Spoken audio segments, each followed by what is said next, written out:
All right, let's turn it back to weather now. Meteorologist Eamon Matson joins us now. No surprise, we knew the snow was coming because you told us it was. Yeah, hey. It was a little bit of an interesting wake-up, though. That first snow of the season always gets you, though, even if you're ready. It was kind of cool just to look out and see the white, you know, on the grass and the cars. Of course, when I had to come out and... That's when it's not fun anymore. It's not that fun, but we got it done. Yes, we did. And that snow's gone now. All of it has melted away, folks. And now, as we look ahead, it's not the rain and the snow that we're dealing with. That is long gone, thankfully enough. But look at the way the camera's moving here, looking out toward the Washington Monument. It's the wind and it's the colder temperatures now that we are going to have to deal with, and a good amount of clouds still in the sky over D.C.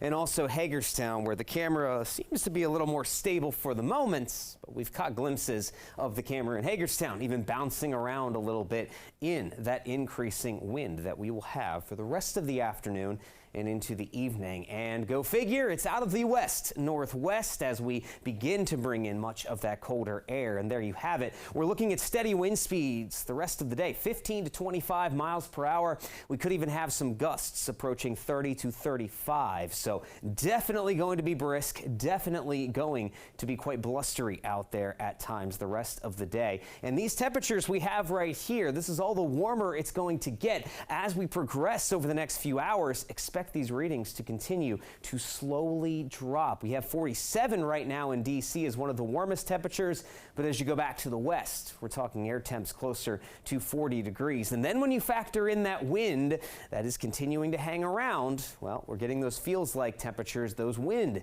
chill values, about 10 degrees colder than the actual air temperature. It's feeling like it's closer to the 20s once you get to Interstate 81 and then off more to the west. And as we go throughout the day, slowly here too, we should see this cloud cover begin to clear out. We already have a good amount of sunshine along and east of I-81. As you go back to the mountains, you're going to still see a good amount of cloud cover at least through tonight, but then things should turn very clear as high pressure builds in throughout the rest of the week. So again, that leaves us with these chilly temperatures to talk about. Here we go through the rest of the day. Look at those numbers starting to fall as we go from right now all the way up until 3 o'clock. We'll see those temperatures drop a few degrees. Of course, we'll continue that cooler trend as we head into the overnight hours. By 9 o'clock, we already have 20s out in the Shenandoah Valley, already hitting freezing here in D.C. And that leaves us then later on tonight going into early